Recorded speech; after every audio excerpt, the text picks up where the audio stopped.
Hello, hello, hello, people, and welcome back to another episode of the USL show. We are back. I am back. Several of us have been out, but we're sort of back. John's missing. Phil's missing. Tyler lost to the void. He decided to go at Bolt and somehow won, but also lost because no one who goes at Bolt truly wins in life.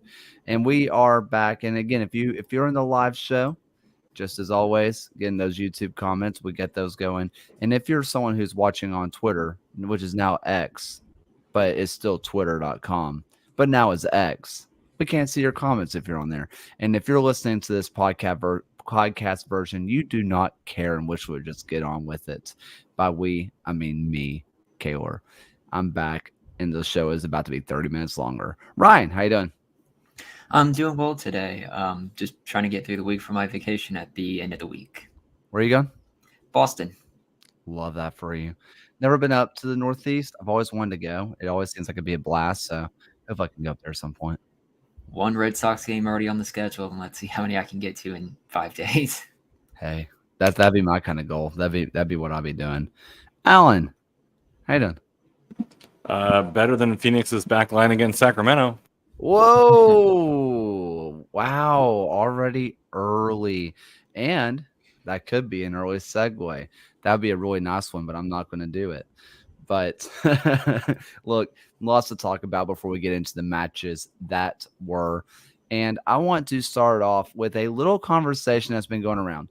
And we're going to start off with this Chattanooga FC talk. And I know this is not exactly USL news because it's Chattanooga FC going was pretty much all but confirmed to MLS Next Pro, with a lot of their job stuff being listed on the MLS website and that kind of stuff.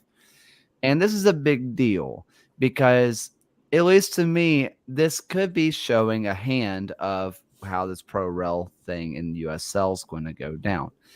A part of the reason, and a big part of the reason that pro rel is kind of a hot topic right now is because there's these territory rights, right? And if, there's pro rel within the USL, they're going to have to get rid of territory rights. They're just going to have to. Teams in certain areas are going to have to be promoted and relegated to each other unless they're just going to try to regionalize everything. And when it comes to quote unquote conquering the U.S. soccer world, maybe getting a team in every single one of those territories and keeping things a little bit separate could be good. But also, it's definitely not. We all know how big like a Chattanooga derby would be, especially for Chattanooga FC fans. And I have a little bit of a fear that this is showing the hand, because if Pro Rel comes to USL, Chattanooga FC is going to be one of the main teams you want there. And I have a fear that they're showing their hand already. I think it's really interesting for kind of a, paradigm shift that you would see within a lot of lower division soccer. I mean, we thought it was a big deal when Detroit City kind of left NISA and PSL, kind of that ecosystem coming to USL. And I know USL has a long history with the Chattanooga market in particular, that the Red Wolves were birthed out of not wanting to play ball with Chattanooga FC and vice versa. But it is interesting that Chattanooga FC is going towards MLS Next Pro. I mean, and I think one of the big concerns that I always have with that league is how does an independent club kind of function amongst a lot of other MLS2 teams, especially one where MLS2 teams dominate the league, and is kind of adjusting into that set of rules and everything. I know we had Jamie Vardy's Rochester Rhinos, which had its own kind of brand of difficulties and everything, so that can't be a full indictment of everything. But I worry that if Chattanooga FC will go to MLS Next Pro, and they will, by all accounts, probably keep their same level of attendance success, that if you see other similar success stories such as out of Baltimore, Cleveland, or Carolina Core, you're going to start see kind of a big split between those independent teams who would look at USL or look at potentially a more well-established backing of MLS. Yeah, and I think, this show was very critical of that move to place Red Wolves there. I think we get caught up in, league over other league and we get into these fights, and we are critical of MLS who move into USL markets. And so I think it's just consistent to be critical of USL for moving into other established markets, and fighting the way that we don't like MLS fighting with lower league. It's kind of punching down. I do think that it's pretty much the only move that they can make to sustain themselves, right? They have to worry about them. They have to worry about the brand they built, which is pretty successful. And they have to continue to serve the fan base that, again, is a pretty good fan base by all accounts, especially for the league that they play in. And so they have to take care of them. And right now, MLS Next Pro is the only option. It almost like forced their hand into that move. And that move might end up hurting them. It might end up hurting USL, where teams maybe think that MLS Next Pro Light, whatever, extra sugar, 30% more soccer, I don't know, is the way to go. Because if you want to start a team in an established USL market, you're going to have to go to MLS Next Pro if you want to not pay as much money as $500 billion quadrillion dollars. And it's a little bit unfortunate that USL and some of the owners that forced that move are now having to deal with those consequences, and it might hurt the USL brand in the long run. This also might force some conversations at the table in like a month or a couple of days, weeks, Couple days. Yeah, it might force a different conversation. Now, I'm not convinced that anything will necessarily come out of that meeting. Maybe a vote to further explore options, but I think this is just the landscape that U.S. soccer has allowed to exist in the United States, and it's kind of hurting franchises. I think it's hurting the growth of soccer in America. It could be better, but this is the reality we live in, and people have to protect their investments and their teams and essentially their fan bases as well. So this is not super surprising, given the environment that these teams exist in. What do we get sooner, a USL Pro Rail approval or the Pac-12 media deal? I want to guess the death of the Pac-12 altogether. Look, here's the thing for me.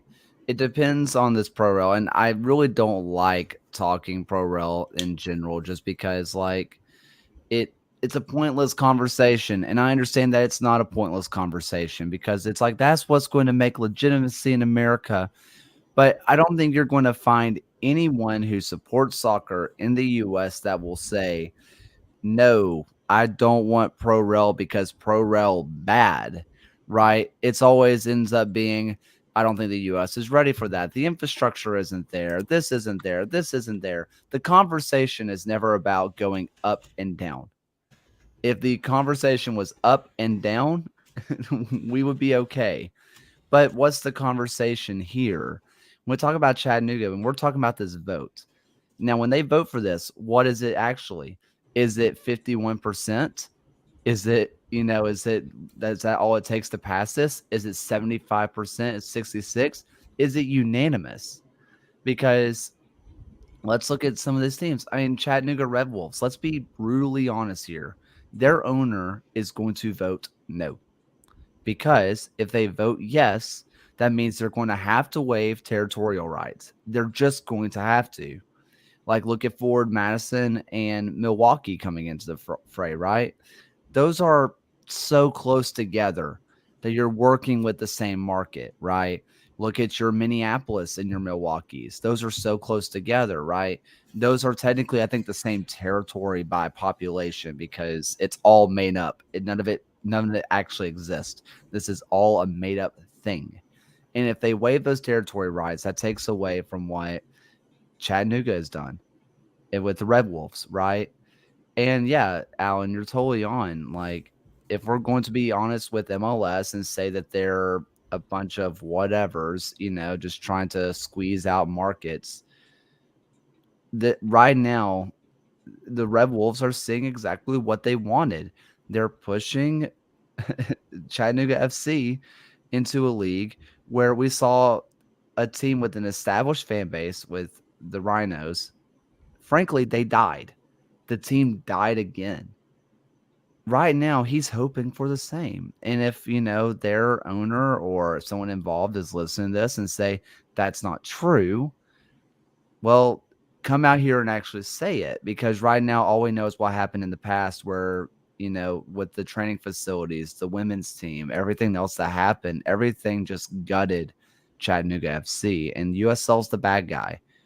And so we're going to have to wait for that vote and see what it actually is, because if not, it could get kind of ugly, and it's going to be over things like territorial rights and whatnot. Yeah, it's just tough, and especially since we have so many competing interests within U.S. soccer as a whole. You look at MLS, SUM, USL. Oh, it just seems like there's so many people trying to say what they think is best for soccer in this country. And every single league is guilty of their brand thinking that they are the best one for it. But it's been a clear just kind of lack of leadership from the federation that it seems like it's been the least of their concerns to just try and sort out lower division soccer, because it seems like no one wants to come to the table and find a cohesive strategy to help everyone work together, because frankly, either the federation, MLS, they just don't want to work with anyone else in lower league soccer because they want to be the only game in town. Yeah. Well, unless there's any other conversation about this, we won't go ahead and move on to League Two. Cool. So let's talk about League Two. The League Two finals are here. We have Ballards versus Lionbridge. And for a lot of you probably know Ballards. That's the team with the really cool kits, right? Yes, that is them. Lionsbridge each year are also a team that they pull out several thousand to a game. Like, it is some just crazy attendance that they get out there at Lionsbridge. So these are two fan bases that are really, really just passionate. They're really fun League Two fan bases. In fact, there was a match, and I don't think it was the Western or their Eastern Conference final to get to this, but Lionsbridge, the match was delayed until like 1:00 in the morning, and Lionsbridge got the go-ahead goal, and there was still almost a completely full stands at 1:00 in the morning, and it was crazy stuff to see. If you missed the matches, first off, both matches 100% worth watching. The Ballards match versus Flint City, just go to the 8th minute. That really, honestly, just go to the 8th minute of the match and just watch. That goal was unbelievable. From there was some defensive heroics along the way. So if you want to see a banger and just some incredible defense, that one's what you got there. And for the other one, the Lionsbridge versus Villages, it was a fun match, man. That first goal was it was fun. It was a good piece of dribbling to get to the defense and just a tidy finish. And then after that, you get a nice set piece goal. And then you get into penalty kicks, which are always fun. I always love watching penalty kicks and what keepers do. And Tyler Hogan, the keeper for Lionsbridge, was hysterical to watch. He wasn't like Emilio Martinez, where he was like doing all sorts of crazy stuff. He would just get in front of the penalty spot and just put his arms out and just stare at them until the ref made him walk away. He wasn't waving them. He wasn't doing anything crazy. He wasn't scuffing the spot. He was just arms out. Look at me. Are you not entertained? And then he saves 2 penalties. Like, it worked, and it was really fun to watch. It was that Lionsbridge match was just an incredible watch. It was just fun soccer. I will say, hey, Lionsbridge, your camera work needs a little bit of help. I'm just letting you know. But it was still really fun. What y'all got? Yeah, I mean, with both of these teams entering into the final right now, we have the chance for our first time winner of either PDL or USL two since 2018 when that was Calgary Foothills, and definite props to Ballard for winning this one, going up against a very tough Flint City team that we know Yeah. has established themselves as a really good USL two program, and even the Villages has been a side that in the past has taken down on a USL team within the Battery in previous years. I believe they had that ruled out due to an ineligible player, but that was still a impressive victories there. But yeah, it's going to be a very fantastic final. Ballard hosting it at Starfire for this weekend, so they have a chance to bring a USL title back to kind of the Seattle Tacoma area, kind of like what the old Kitsap Pumas did back in 2011. But I'm looking forward to it. Ballard with a plus 28 goal differential, so they should be a very good team. But it'll be a fun final.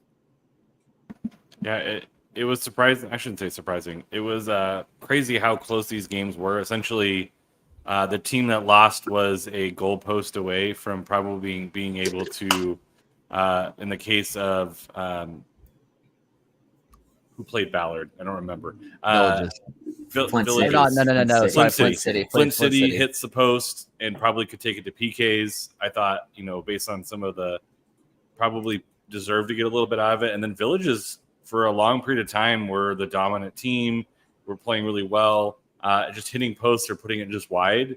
And, that's the difference in these kind of knockout scenarios between winning and going home. But big up Lions Bridge for hanging tough and a really nice set piece goal. Yeah, same thing, John. The Villages is always like, crazy place in Florida. So it's hard for me to root for them because of that imagery and that place. But yeah, it just shows that there's entertaining soccer at lots of different levels, and maybe there's a couple players there that make an appearance on a League One or a championship team eventually. But really well played games, and should be a relatively entertaining final. And so check it out.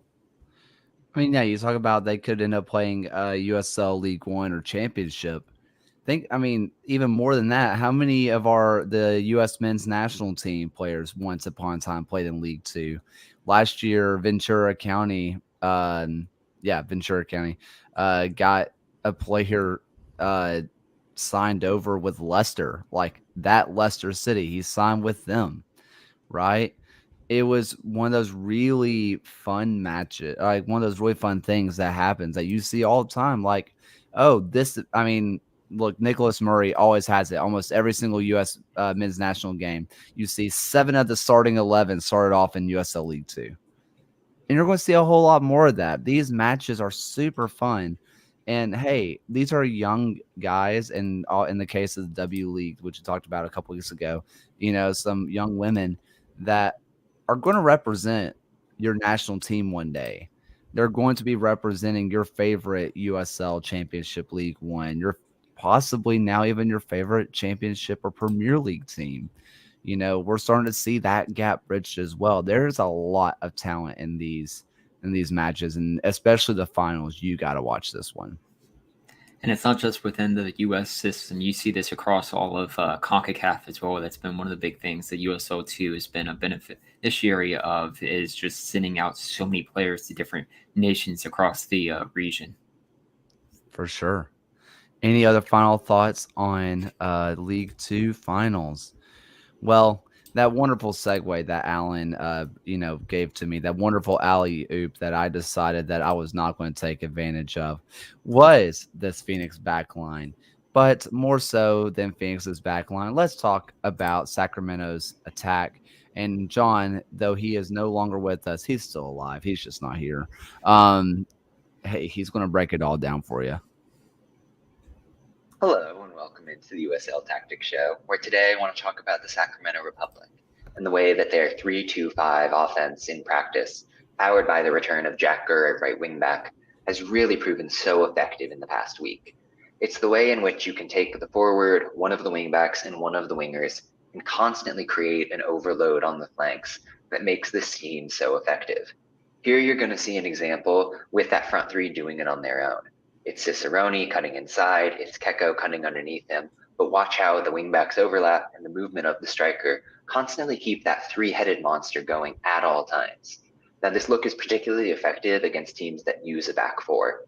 If you think about it on a sheer numerical basis, Sacramento is running with 5 attackers against 4 players, constantly diving in between lanes. But at the same time, it's Gurr that makes the attack so effective. You're going to see him advance on the overlap there, getting wide of Keko, who usually starts on the right side. Those two are constantly giving and going, forces the defense to come to their side and therefore leave space open in the middle of the pitch. It leads to a goal there. And you're going to see a similar move in this sequence from the game at the weekend against the Las Vegas Lights. It's Keko picking up the ball, working it wide towards Gurr, and then they're constantly working to get in behind. This time you're going to note Zico Lewis, the striker, making a run towards that same right side.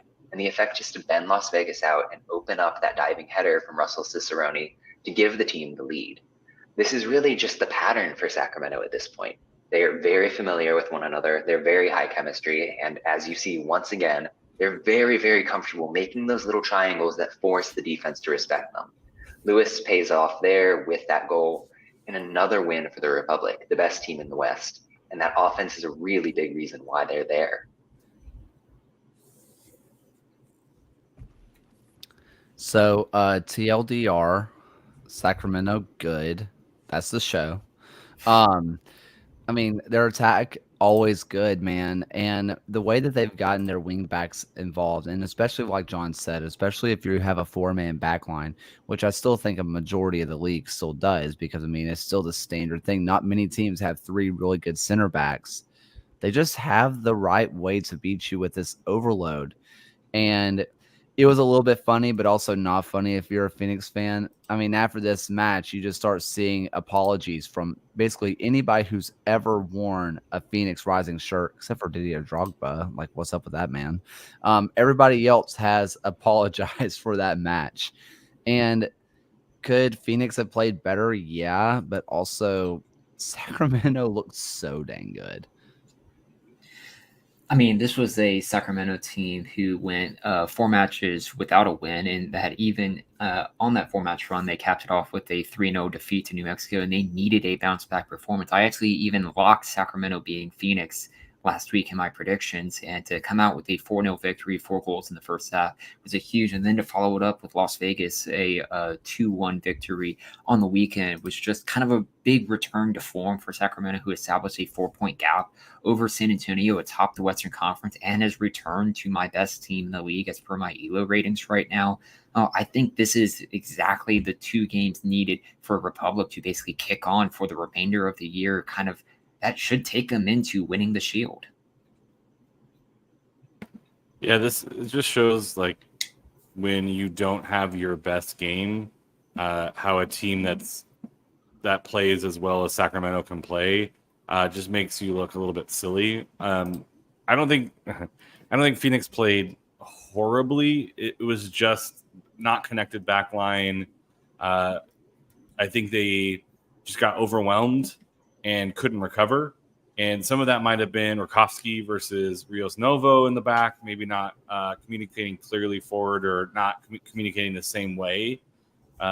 There's a plethora of reasons, or some days you just don't have it, right? There's, we're talking about human beings playing a sport where sometimes you just don't play your best. And this one was an example of just how good Sacramento can be and how Phoenix is maybe a little bit inconsistent still, and is trying to kind of figure out who they are and how they want to play. And it seemed as if they were just kind of, hey, we'll rotate through this one. And it felt kind of halfway through that it was just like, all right, this one's kind of done. But if you like go back and watch the highlights, like Phoenix had some nice moments early on where you thought it was going to be a pretty competitive game, and then Sacramento just poured it on. So Phoenix fans, I don't want you to feel like this was a terrible game. There were some pretty nice looks early on. They just didn't put the ball in the back of the net, and then the dam broke and it was all over. And they weren't really recovering. So chalk it up to a bad week. You would like to do something against Sac Republic, but for Phoenix Rising right now, it's the Monterey Bays, the New Mexicos, the Orange Counties, now Colorado Springs.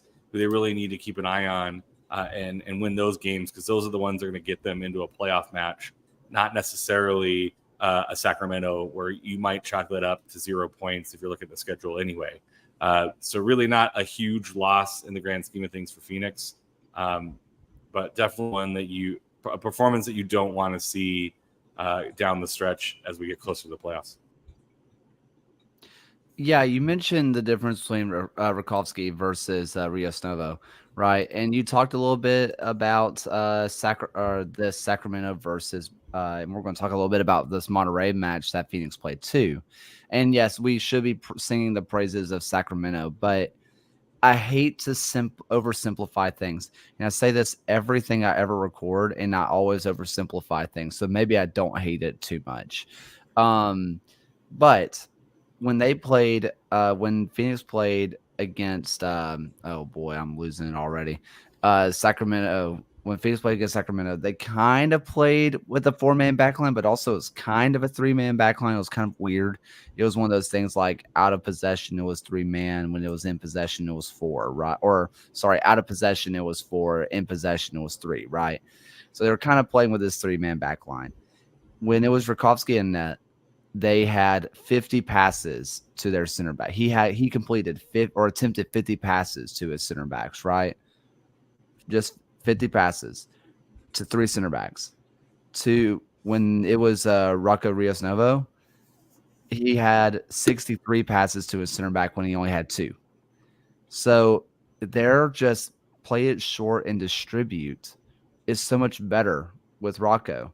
And so much of that is, I mean, sometimes Rakovsky feels like one of those guys. He just feels like an older school goalkeeper, right? This new wave of goalkeeping is play it short, play it out from the back, build it up from the back, and that's what we're going to do, right? And this team is built to have a more modern goalkeeper. It just is. And I'm not saying that's the reason they lost 4-0 versus winning 2-0 like they did against Monterey Bay, which if you haven't paid attention to the standings, Monterey Bay has fallen. It's not that simple, right? Someone still has to stop the goals defensively. You still have to do what you do. But when your entire game plan is possess the ball and get possession and build it up through, and you're having to work with, hey, we're going to send it long, we're going to play a long ball, and you're having to fight for possession in the midfield as opposed to already having possession when you get to the midfield, that can throw everything out of whack. And it looked like that's what happened to Phoenix. And this is still a Phoenix team who within the last 5 games beat Memphis 6-0. It's just, this is something that you don't want to see kind of spiral down. And they did a good job of recovering against a really bad Monterey Bay team who's winless in the last 6 over this past weekend. But when you have San Antonio and El Paso in back-to-back home games this year, you cannot let those results kind of compile, because this is still a Phoenix Rising team who has just one instance this year where they have back-to-back wins. And that's just something that's not going to kind of propel you into the playoffs, especially when you look at the Western Conference, that pretty much anyone from Orange County in 6th to RGV in 11th could all very well be in the playoffs or missing it entirely. Well, that's a lot of talk on that. I want to move on to the Eastern Conference a little bit, where, the Mighty had stumbled and then they got back on track, but we're not going to talk about that, but we probably will a little bit. Indy takes down Pittsburgh 3-1. And this one was an interesting one to see. It really just felt like Pittsburgh had no answers for what Indy was doing. And a little bit of that, I think, is the fact that Indy forced Pittsburgh to play with possession. And something that's been a trend this year is teams that really beat Pittsburgh, and not just beat them, like make them look bad. Most of the time, most of those matches, those teams make Pittsburgh either have a little bit or have a lion's share of the possession. That's just kind of what they've done. Against the Charleston Battery when they lost 3-1, Pittsburgh, they had 53% of the ball. When they, lost 3-1 to Indy, they had about 50% of the ball. That's just not what Pittsburgh does. Most teams, majority of teams, when they play that 5-man back line, they just want to sit back, absorb the pressure because they can, and then break away and score. And that's kind of what Pittsburgh did. And that's how they kind of got back to form too.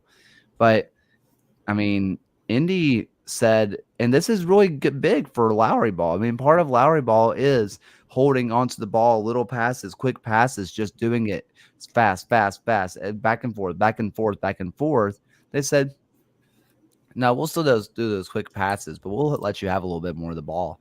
And we'll let Pittsburgh had no idea how to handle it. I think especially important with this one is that it showed that Pittsburgh is beatable at Highmark. This was their first defeat at home this year in league play, and to basically have those two kind of back-to-back performances, one against a team that's fighting for the playoff spot and one team in Charleston that's really pushing them for a top of this Eastern Conference, was just really interesting kind of within their form. But I do think Pittsburgh getting the victory over Memphis on the weekend was very good to kind of return them back to a bit more stability moving forward. I'll be curious how they kind of play with a very tough game against Tampa Bay this weekend. Honestly, one that could help possibly determine who's going to be the kind of in the driver's seat for the Eastern Conference remainder of the year. But crucial win for Indy, although the result on the weekend was certainly less than ideal for their playoff hopes. And how about that goal not from the penalty spot from Aiden Quinn? Yeah, not even Pittsburgh can defend that one. Like Mr. USL with his beautiful left foot, usually scoring from the penalty spot, but he has scored free kicks and such before. And, good on him for putting that out there, taking a chance and a really nice strike to put the team up 1-0. They go up and, a pretty well-played game, and then they didn't, quote, gift any goals, really, until they were up 3-0 late in the game. And so it's, Indy 11, when they play at their best, can do pretty well.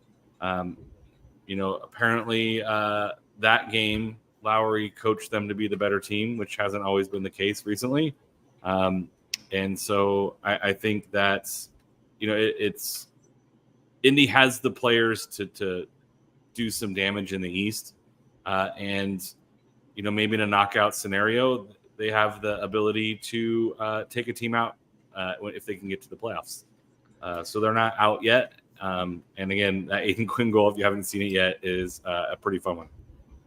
Yeah, that Aiden Quinn goal. I noticed some people, over the Twitter sphere were like, what is, what's Waite doing there? Like, why is he so far out of his net?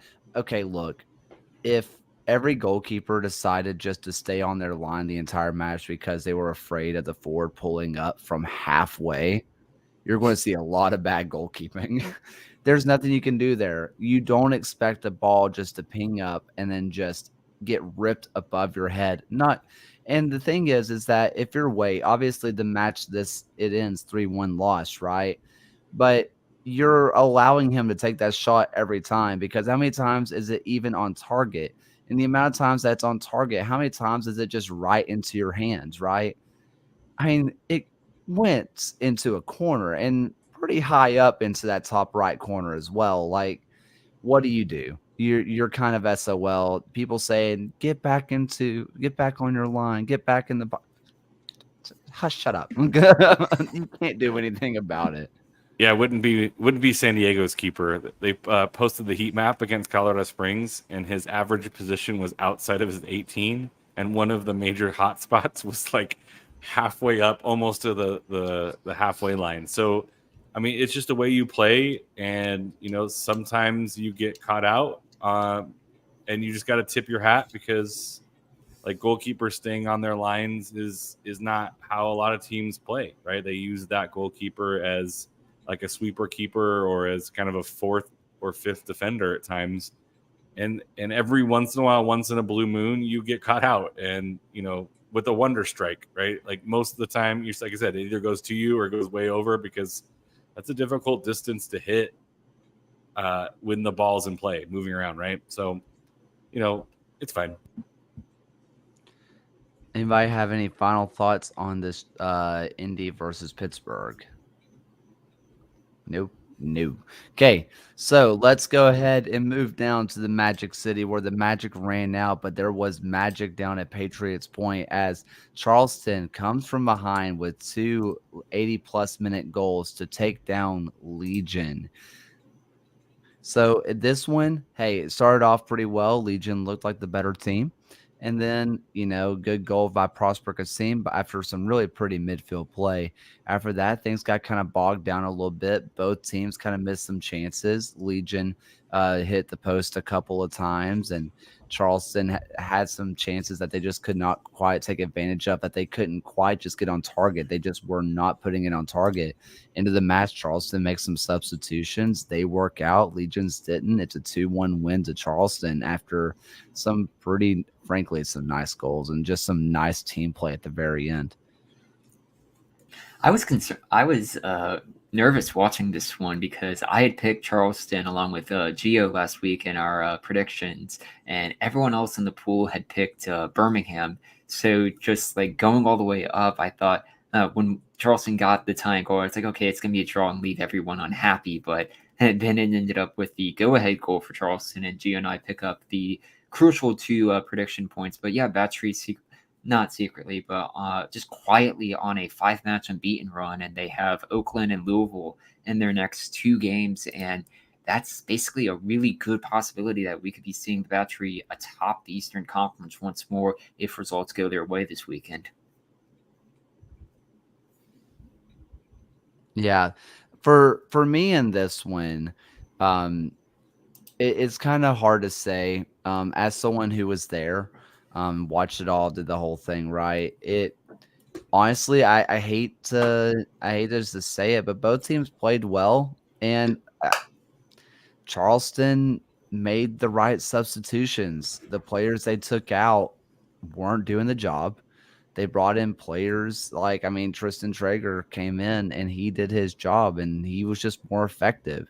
Legion made some subs to try to make sure that nobody would get a second yellow, and made some other changes that maybe to try to preserve 3 points. And Charleston came out with 2 amazing goals. I did see some people talking about how Moses Mensah, the left back for Legion, was out of position and left Dodson wide open. And this is something we don't talk about a lot on the show necessarily about defensive alignments. There are 2 different ways that you can align your defense, and it's through zonal marking and man marking. And it's really easy to tell because almost every team in the league, and I'm willing to bet every team in the league, uses zonal marking unless it's set pieces. And what that means is whenever the other team has the ball and your team is defending, they are just going to go over to that side. They are just going to, condense the space and move to. And really the biggest downfall to a zonal marking system is a diagonal ball. If you play that ball diagonally, somebody's going to have to run back to the space where they need to be and deal with it. And in this situation, Moses Mensah was beat by frankly a perfect cross by Augie Williams, who puts it perfectly on the back post, and Dodson makes the perfect run. I mean, this is another one of the situations that if you're the coaching staff at Birmingham, you say you were right where you had to be. You did everything right. You mistimed your jump a little bit, so don't do that. But you were beat by a perfect cross and a perfect run. You were playing where we taught you to go. That's just what happens. Sometimes you just get beat, and that's soccer, baby.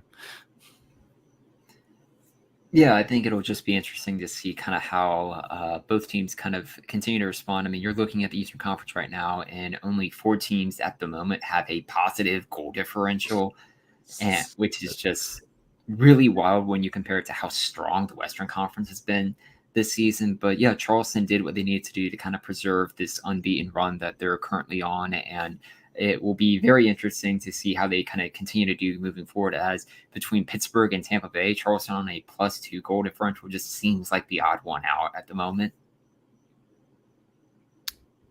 So let's go ahead and move on, and we are going to go back over to that Wild Wild West because it truly is a simulation. RGV takes down El Paso 5-2. So look, I'm gonna be honest. I haven't seen an El Paso performance this bad ever since Seriously Loco decided to tear down the entire team themselves, or I think that's what I heard happen anyway. Look, RGV played great. This was the best performance they have on paper. I mean, I can't think of the last time RGV had this kind of scoring explosion, and I just can't. And they looked good while doing it. That said, some of the shots, I mean, you obviously have a penalty, you have some other stuff, you have a long range goal, you have some basically other tap ins, and I don't want to take anything away from RGV. I really, really don't. This was a wonderful performance, and this is an RGV team, just kind of like Oakland. I always just kind of assume they're going to figure it out, right? They're always just going to figure it out some way because they just like don't miss the playoffs. It just feels like they're always in it. But this one feels like more of a conversation of El Paso looked down bad because they started when they got behind. As soon as it felt like that third goal went in for RGV, and all of them just went, "We got nothing. We're kind of done here." And I don't know how else to describe it other than it was pitiful. It was kind of pitiful to watch. It made me a little sad. Yeah, I think what. Oh, sorry, Alan. Go ahead. I was just gonna say that like they've only lost once since the beginning of June, and some of those are draws, but they looked really like a swarming defense. Really forced El Paso into some mistakes, and then capitalized on those mistakes. And that's what you have to do. They took advantage of being at home. This felt like an old school RGV game where a pretty a decent El Paso Locomotive, maybe not playing the best as of late, but it was blow to blow for a second, and then it just felt like RGV kept coming and kept coming and kept coming. It was very overwhelming, and again, like they just took advantage of the opportunities that were given, which isn't always the case. But RGV is slowly making a case for that last little play, the lower end of the playoffs right now, where they're going to make New Mexico and Colorado Springs a little bit nervous as Colorado kind of falls back down to the bottom.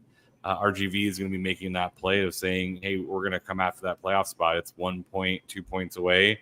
And, of the teams in the bottom, the way they're playing right now, I think they have one of the better chances of getting there. They do have a little bit of a tough go ahead coming forward, and they've I wouldn't say they've outplayed, but they now have the tiebreaker over El Paso if it comes to it. Beating Orange County, drawing Sacramento, these are big outcomes for RGV, and they have another opportunity to pick up 3 points coming up in Vegas, which I think they can do, and they're right back into the playoff mix.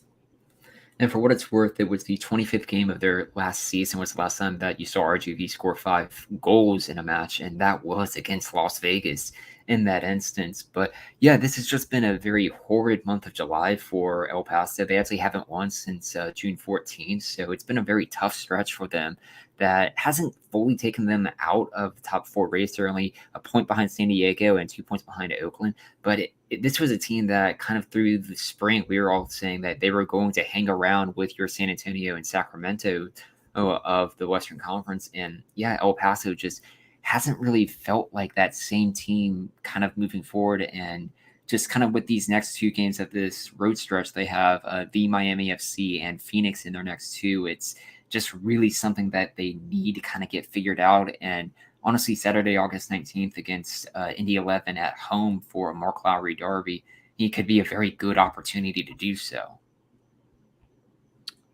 Yeah. Any last thoughts on this one? All right. Just that I found it. I couldn't go back through and see just kind of for this exact scoreline, but to have 2 5-2 games in the state of Texas and the USL Championship this past weekend on the same day was kind of wild. Just that San Antonio and Hartford both finished 5-2 as well in San Antonio's favor. So just RGV and San Antonio both getting big 5-2 wins on the same day in the same state was always pretty cool. I know there's nothing that San Antonio and RGV fans love more than truly being just alike. They absolutely adore that. Um, um, let's go ahead and we are going to go over to Charlotte, North Carolina, because let's just face it, it's death, taxes, and Dane Kelly. I mean, Dane Kelly gets a brace as Charlotte takes down Northern Colorado 4-1. And this was a fun match. If you're Northern Colorado, you feel like you're a little hard done by, just in the sense of you created a lot of chances. Northern Colorado created so much. But I mean, sometimes it's the difference between creation and being clinical, right?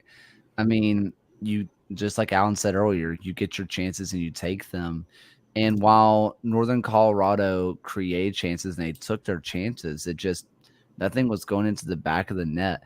And I mean, let's just be honest. I mean, Pack right now, the keeper for Charlotte, is having one heck of a season.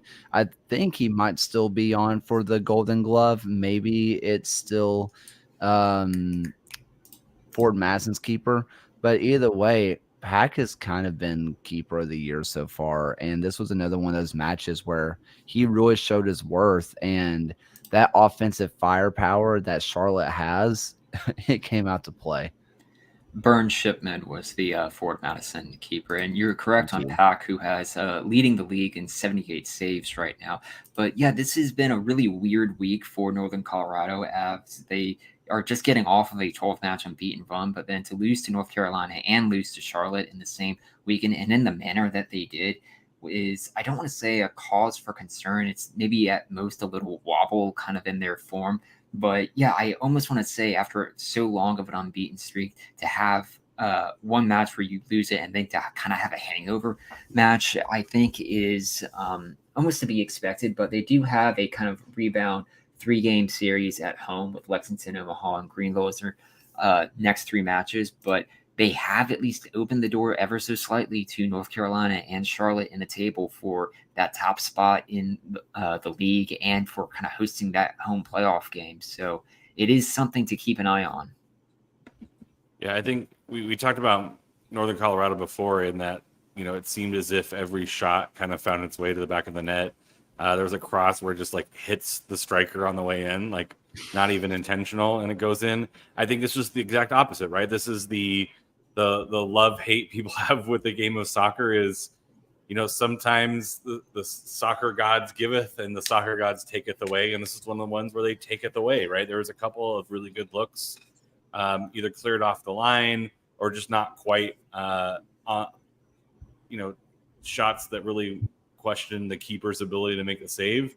And, these are the thin lines that a team like Northern Colorado is going to have to live with. I mean, most of the time, for most of the game, it was a 1-0 game. So defensively, they still did pretty well. There was a couple of moments where maybe not as consistent as they've been in the past defensively, which is one of their strengths is defend well and have a clinical striker. It just didn't happen this game, which was, quite unfortunate. And then maybe it gets in their head a little bit.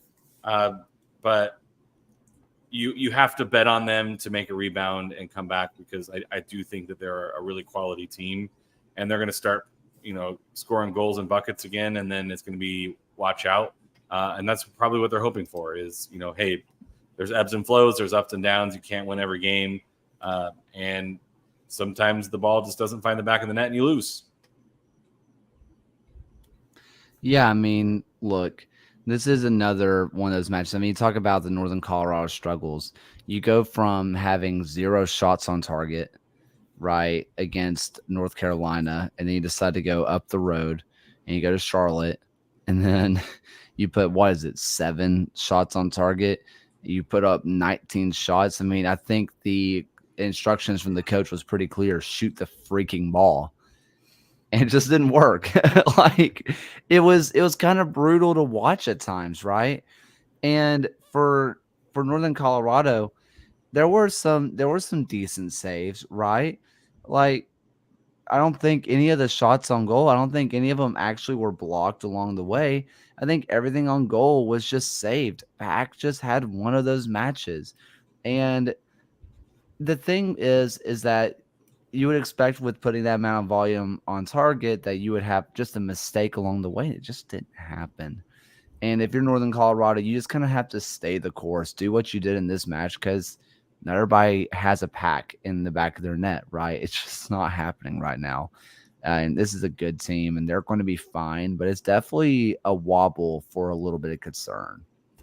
And it reminds me a little bit of how Tormenta, kind of at this same point of last season, they had a 3-match losing streak actually against Northern Colorado, Charlotte, and Chattanooga, kind of towards the tail end of their year. But they did eventually get it figured out, finished the year 6 matches unbeaten, and that eventually had the momentum to carry them into the Cup final, where they eventually won the league. I do think USL One, more so probably than the championship, is a league that relies heavily on just your momentum of matches, that you just cannot let something like this spiral. And as we mentioned earlier, Northern Colorado having this 3-match kind of stretch of games at home is going to be very beneficial of getting them back on track, that I would still back them to be not just in a home playoff game, but still the favorite right now.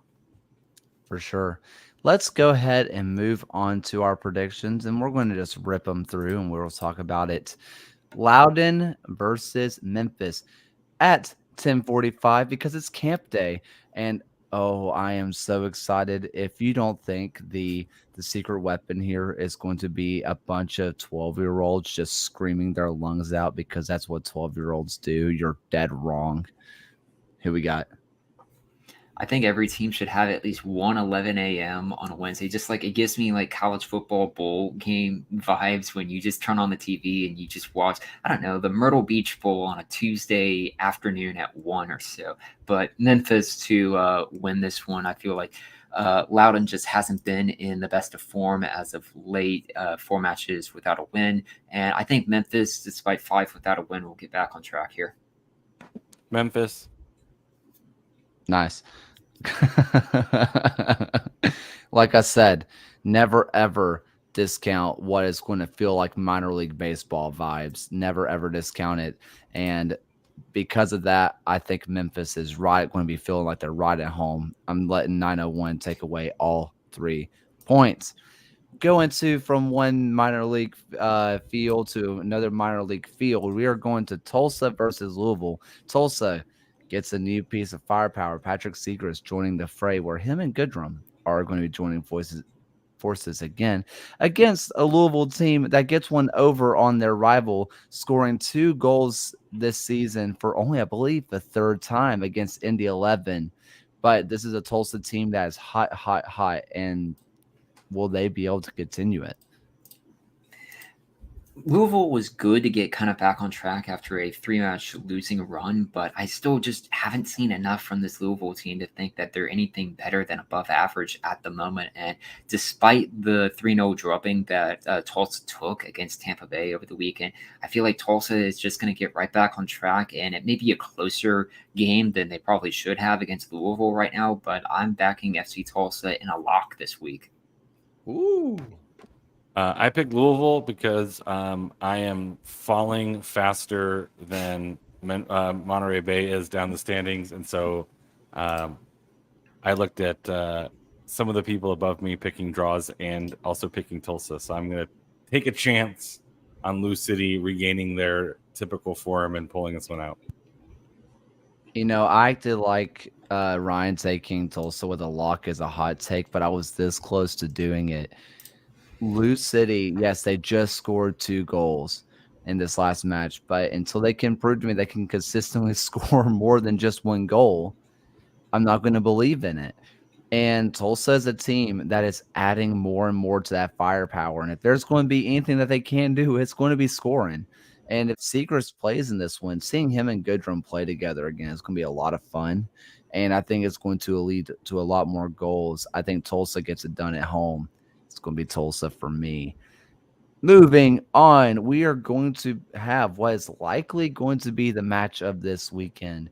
You have a team in Pittsburgh who is starting to get their way right. They go from behind. They get 4 goals unanswered against Memphis 901 versus Tampa Bay, who gets their first win under their new head coach, former player, Nicky Law, and they're going to be going up. Can the new coach take down the old bulldog that is Bob Lilly? I think this is going to very much be the match of the weekend. Like, if you had to pick one match of the championship to watch, you would certainly do this one. And it's amazing that here we are in August, that this is the first meeting between Pittsburgh and Tampa Bay on the year. And this could honestly be the catalyst of a very fun kind of back and forth, not just in this match, but in the table kind of through the remainder of the season. As on October 7th, in the penultimate match of the season for both teams, you have Pittsburgh v Tampa Bay, which could be a very fun kind of bookend to this series. And through all of that, I think Pittsburgh gets their way back on track here, but it's going to be a very competitive match. So I'm picking a draw that leaves both teams pleased with their performance, but frustrated they couldn't get anything more out of it. I'm going with Pittsburgh because they're at the Room Stadium, and I think them at home, I think they're the best home record by points in the East. So I'm going to I agree with Ryan that I think it's going to be a close one, but I think giving the slight nod to the home team because Pittsburgh plays so well at home. I've never heard it referred to as the Room Stadium, and I love that. That one's going in the back pocket at all times. Yeah, look, this is just a place that new coaches just don't survive. I mean, they just don't.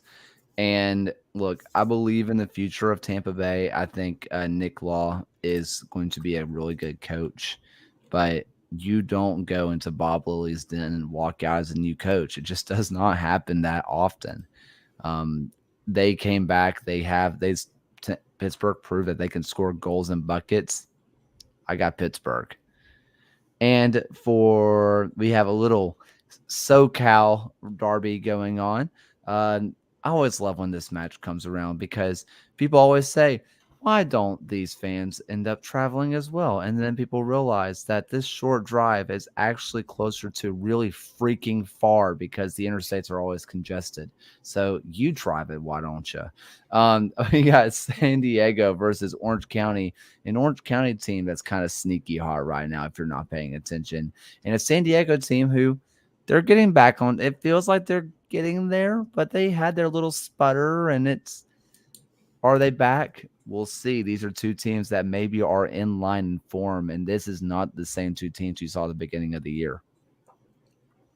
I think crucially with this one is that San Diego is playing at home, and this is basically still 4 more games in a row that they have at home: Orange County, Loudoun, Memphis, and New Mexico in a row. And after their win over Colorado Springs, I do feel like these are basically a 5-match run of games that San Diego could very well go unbeaten in.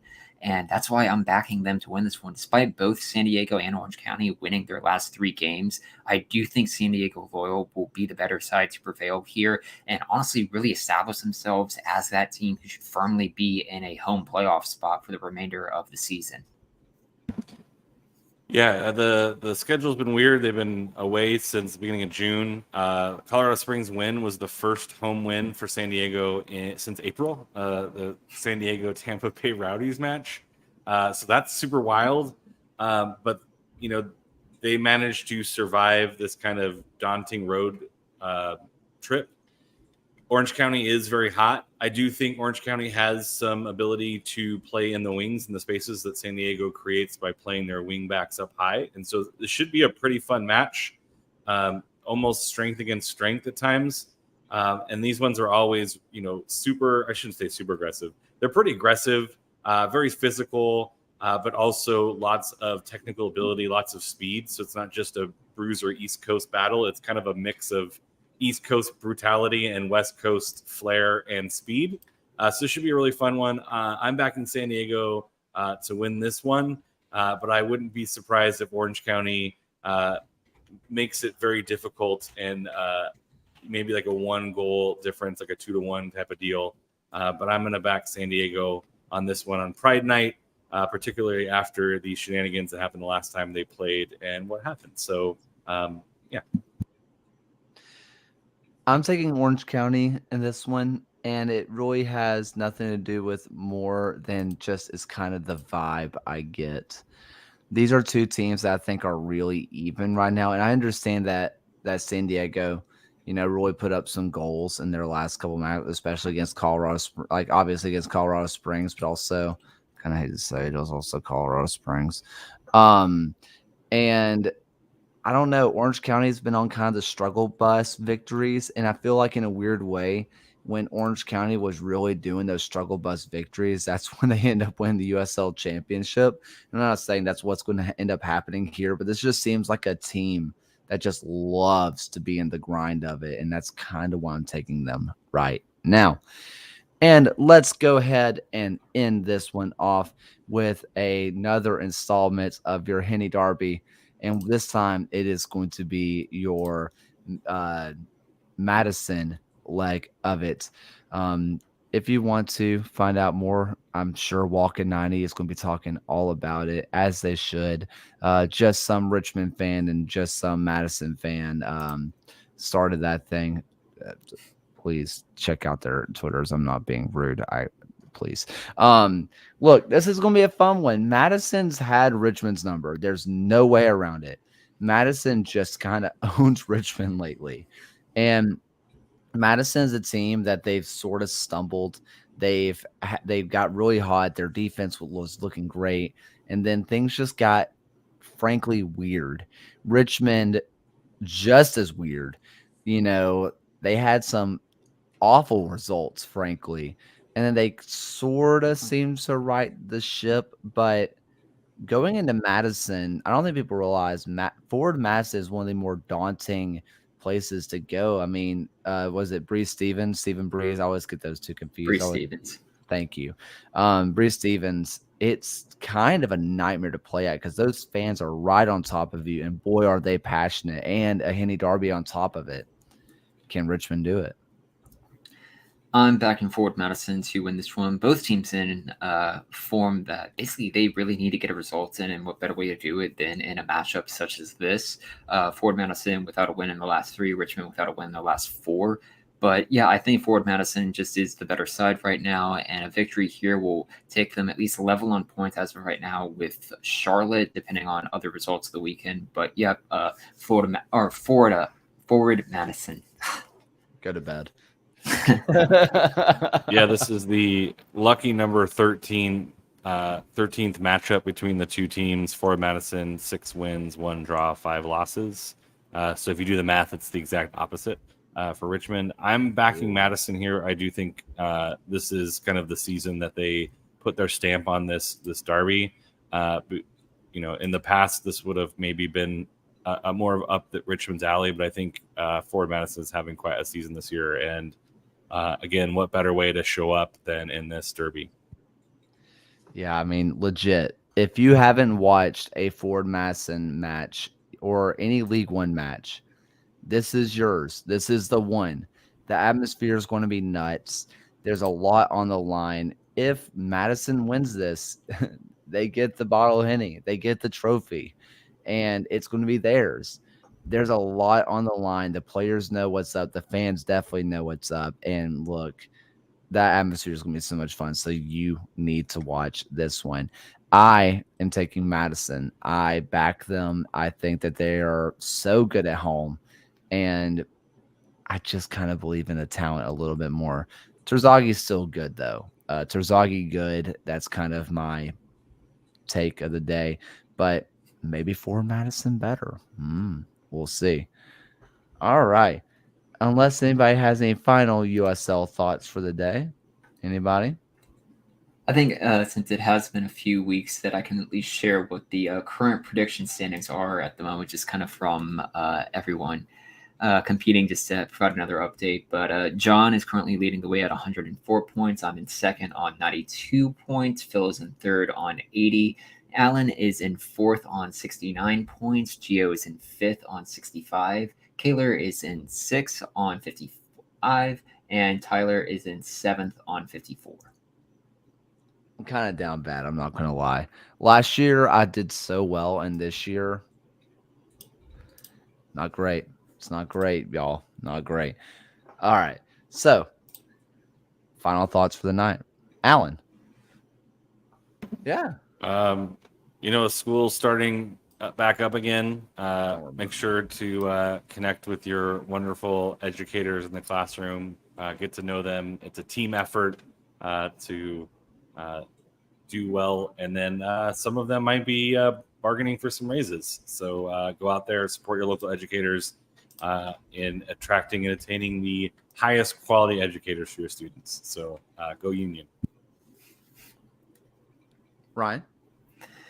Yeah, I guess in terms of other things that I'm excited for, just kind of watching Secret Base. They always do a very great kind of documentary series every few years or so. They've done the Mariners, they've done the Atlanta Falcons, and starting tonight, they're debuting their new Dorktown series with the history of the Minnesota Vikings, which I'm looking forward to that one. They always do a lot of really good stuff, so I'm looking forward to checking that one out. I've watched that Mariners one so many times. I love that Mariners documentary. Let's see, for me. Yesterday was my first full day teaching at my school, and I'm so tired. I'm so tired. And I get to be there right again early tomorrow. And honestly, it's been a lot of fun. The kids are great. It's all great. But I'm also really looking forward to the weekend because USL soccer time, and I'm a glutton for punishment because it never seems to go well when I'm excited for the weekend. So, hey, it is what it is. All right. Any final thoughts from anybody? I don't think so. Thank you all so much, so much for watching and listening. We're in the process of getting that kit out that we're working on. I'm in contact with Olive in New York right now. So hopefully soon the kit that a lot of you voted on Twitter is going to be released and you will be able to buy it. I'm super excited for you all to see it in person and see the little touch-ups that they've done. And kid season is going to have more episodes coming out soon. Watch the World Cup. It's okay. And if your team, whichever one you're rooting for in the World Cup, doesn't win, it's not the end of the world. Just the end of the World Cup. That's all. Thank you all so much for listening. We appreciate you. And hey, it's been another great episode of the USL Show. And here's Alan's voice. Thank you for watching another episode of the USL Show. The USL Show is now proudly part of the Protagonist podcast family. Please go to protagonistsoccer.com to check out more work. Thanks for stopping by. We'll see everyone again next time.